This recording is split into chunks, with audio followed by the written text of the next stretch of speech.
આ છે કેસુડાનું ઝાડ અને આ છે કેસુડાના ફૂલ, જેટલા સરસ એટલા ગુણકારી છે. આ કેસુડાના ફૂલ ફક્ત હોળીના રંગ માટે જ નથી, પણ શરીરની ગરમી ઓછી કરે, સ્કિન પરનું કોઈ પણ જાતનું ઇન્ફેક્શન, દરાજ કે ખંજવાળ આવતી હોય તે પણ આનાથી ઓછી થઈ જાય છે.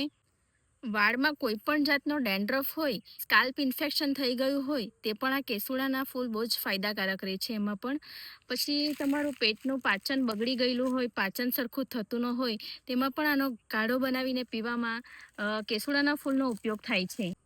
આજે જ આ કેસુડાના ફૂલ શોધો, એને પાણીમાં ઉકાળો, એનાથી નવ તથા વાળ ધો, ખૂબ જ એટલે ખૂબ જ ફાયદાકારક રહેશે. તેથી જ કેમિકલવાળા કલર છોડો યાર, અને આપણે આપણો કેસુડો જ વાપરીએ. જો આ માહિતી તમને ગમી હોય તો આને વધુમાં વધુ શેર કરો, અને આવી જ વધુ માહિતી માટે મારા રતન ફાર્મસીના પેજને હમણાં જ ફોલો કરી દો, કેમ કે પહેલાં જાણકારી પછી જ દવા. આ છે રતન ફાર્મસીની રીત.